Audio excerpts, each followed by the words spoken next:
Pichincha Universal, generando noticias. Me acojo a lo que acabas de decir, Washington. Sí, realmente el tema de la minería en el Ecuador es polémico, y es polémico porque es realmente difícil, es complicado.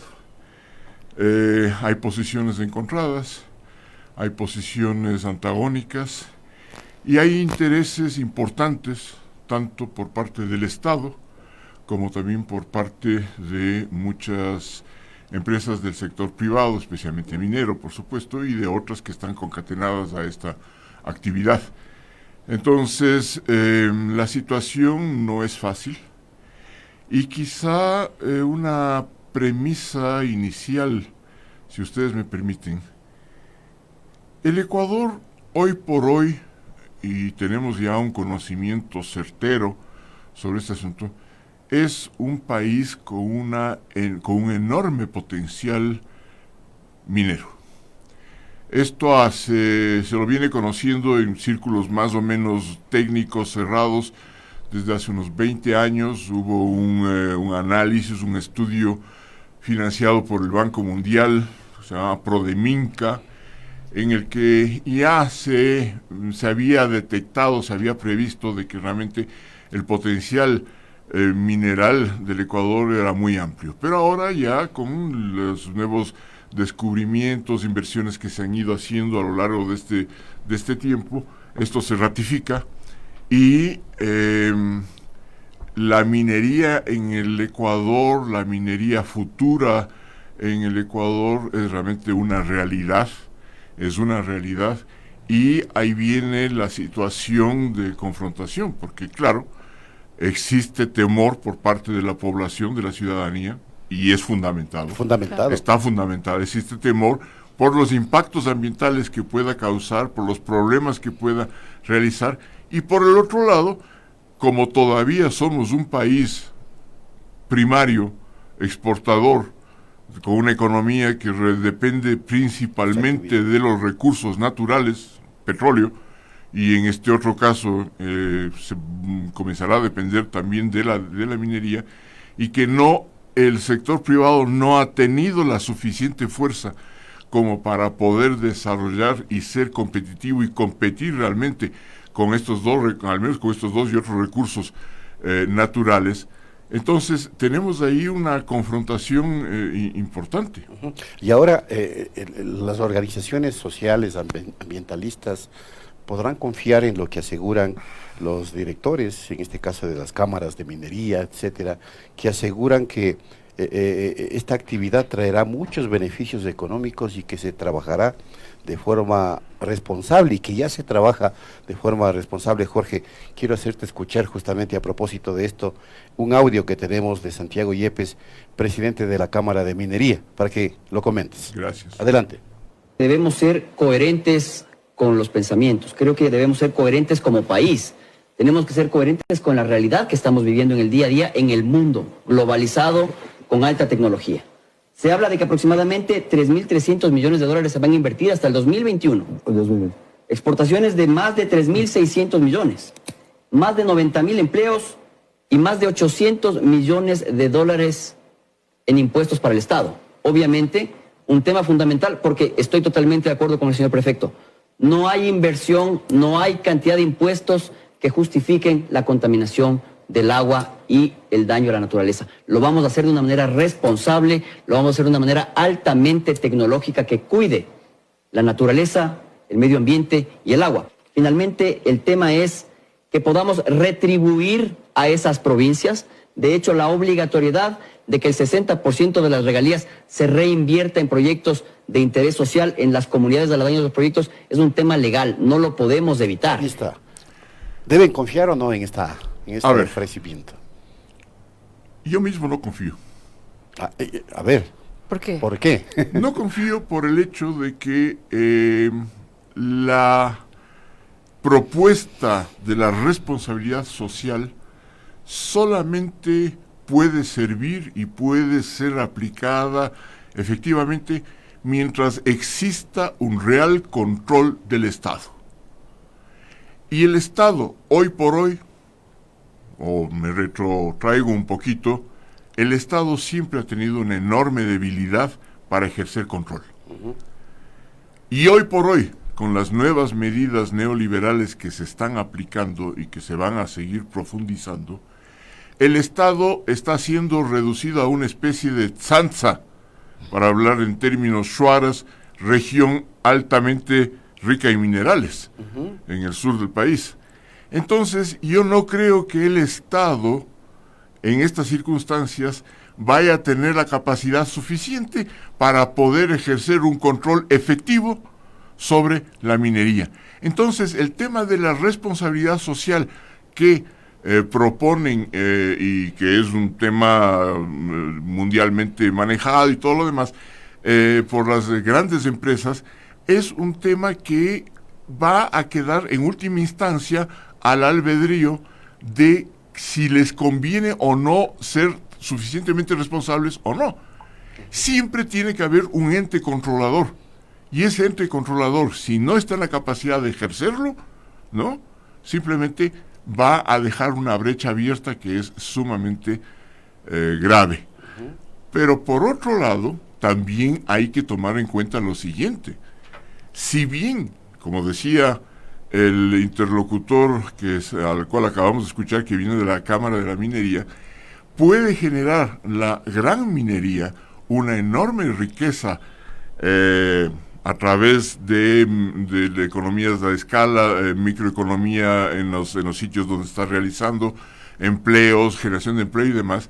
Sin embargo, viendo la totalidad de los réditos que el Estado recibiría en el mediano largo plazo, que yo recuerdo un estudio que fue presentado por una consultora extranjera, Wood Mackenzie, que fue contratada por el entonces Ministerio de Minería el año pasado.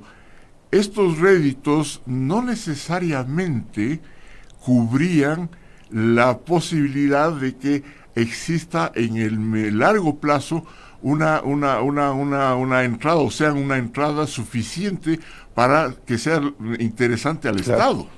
Entonces, ahí hay un tema que hay que analizarlo con mucho cuidado. Yo no creo en el discurso de que el Estado va a llenarse de una gran entrada económica a través de las regalías de impuestos y otras tasas. 700 millones de dólares de los 1.200 de inversión, dijo el presidente de la Cámara de Industria. Ahí yo encuentro una contradicción. Yeah. ¿Por qué razón? En los últimos 4 días, curiosamente, ha salido el tema de la gran mina Cascabel, que sería la más grande del mundo, etcétera, etcétera, etcétera. Y ellos están hablando de una inversión de $26 mil millones. En 66 años. ¿No?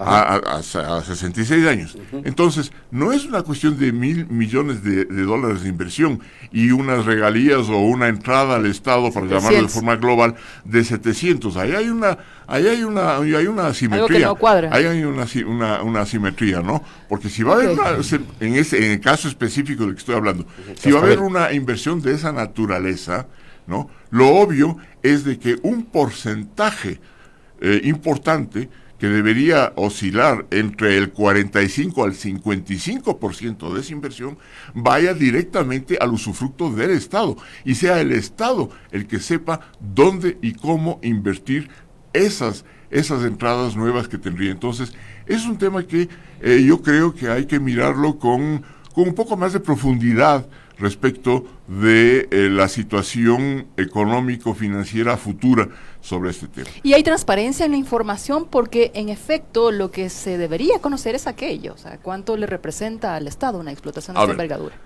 cuánto le queda al Estado. De lo que yo he podido revisar en los últimos meses y todo lo demás, yo no he encontrado una certeza. Yo no estaría en las posibilidades de poder estar claramente convencido de cuáles son los montos que el Estado recibiría en esto.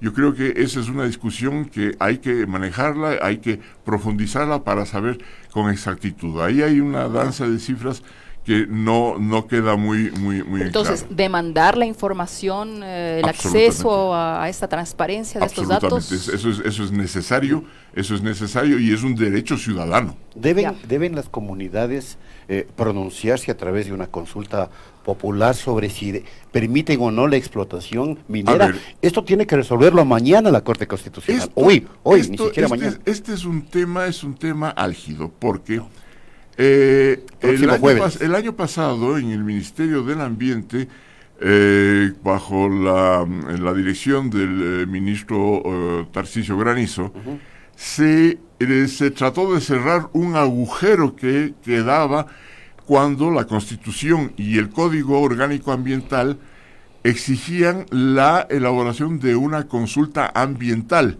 Se promulgó un acuerdo, el 091, si mal no recuerdo, en donde se exigía y se reglamentaba la forma de hacer esa consulta.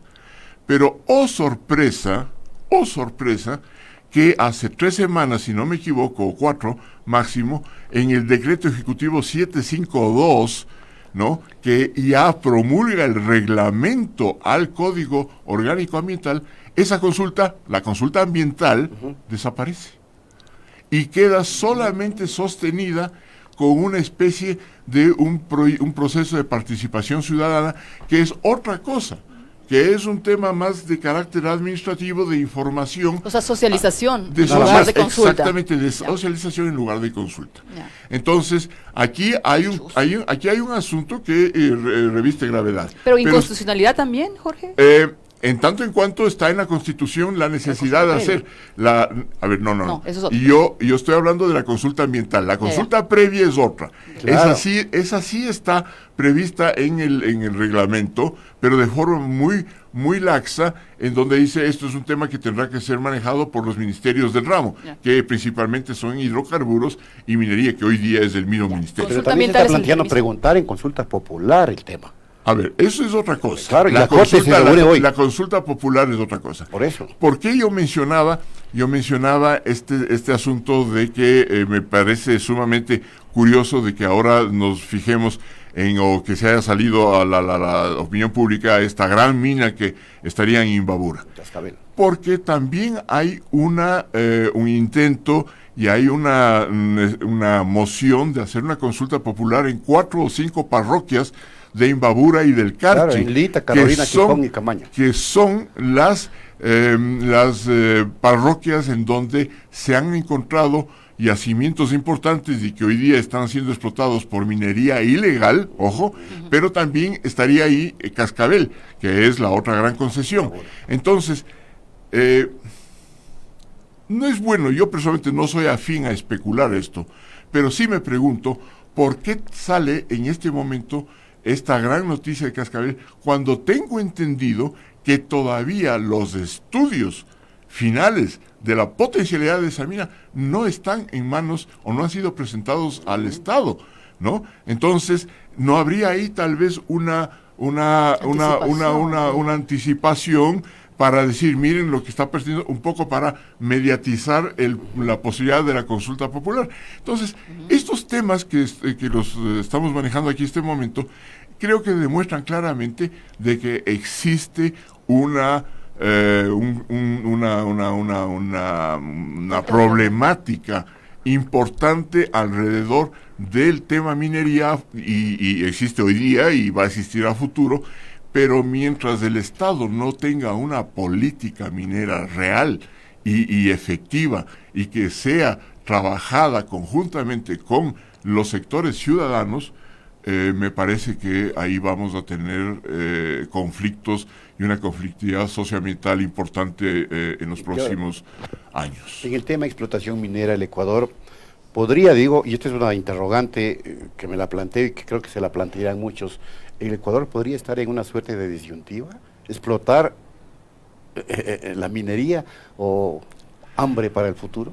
A ver, yo creo que tenemos que ser muy claros en esto. Yo no veo esa disyuntiva. ¿Ya? ¿Por qué razón? Porque los minerales están ahí.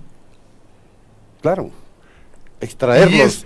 Y es muy difícil, hoy por hoy, yo lo veo prácticamente imposible, el que no se abra esa ese sector económico, porque la minería existe ya proyectos y procesos de gran minería en el país, los del sur, el caso de Mirador, el caso de Fruta del Norte y otros que están en marcha, Yurimagua, en Imbabura y otros más. Los minerales están ahí, entonces el cerrarnos a esa realidad va a ser muy complicado. O sea, no es un tema que simplemente se puede decir no a la minería, como muchos grupos ciudadanos lo pregonan. No es tan simple el asunto, no es tan fácil el asunto. Yo creo que, y sugiero que esto deba ser llevado a cabo con una suerte realmente de diálogo profundo, de diálogo serio, tomado desde ambos lados, quienes son antagónicos y quienes están a favor del tema minero, para realmente buscar salidas a un hecho que no va a poder ser evitado. Los minerales están ahí. Están ahí. Y bueno.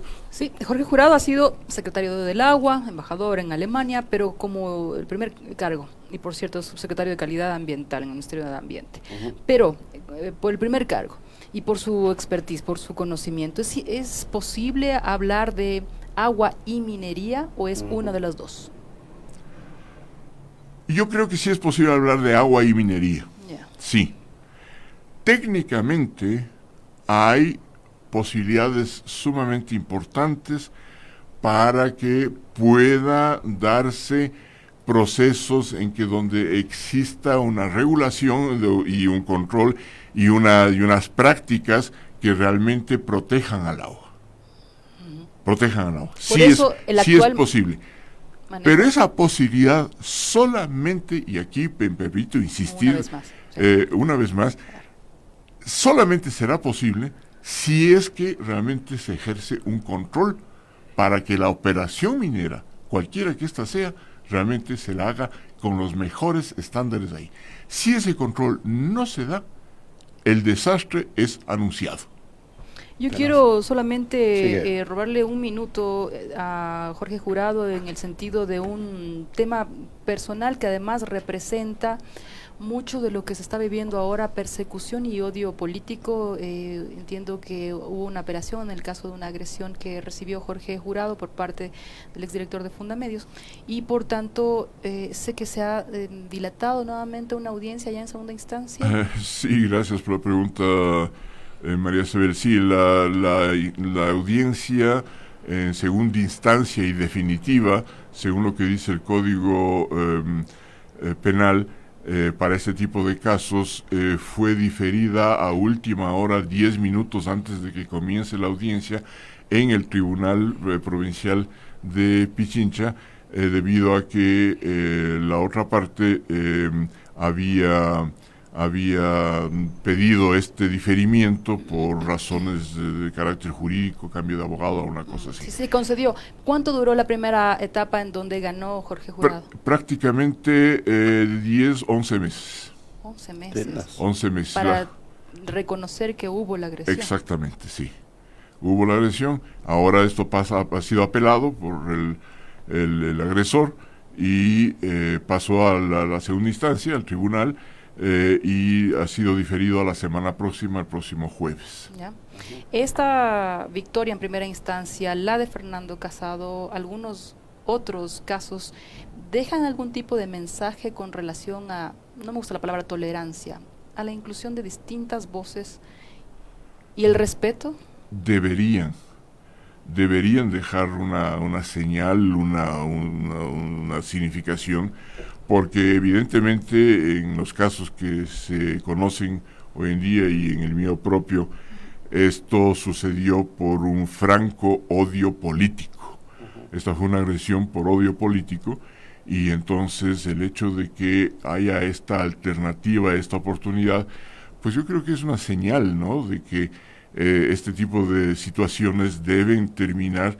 Y lo que yo estoy pidiendo y lo que estoy sugiriendo en el tema minero es generar un diálogo. Tenemos que reencontrarnos como sociedad.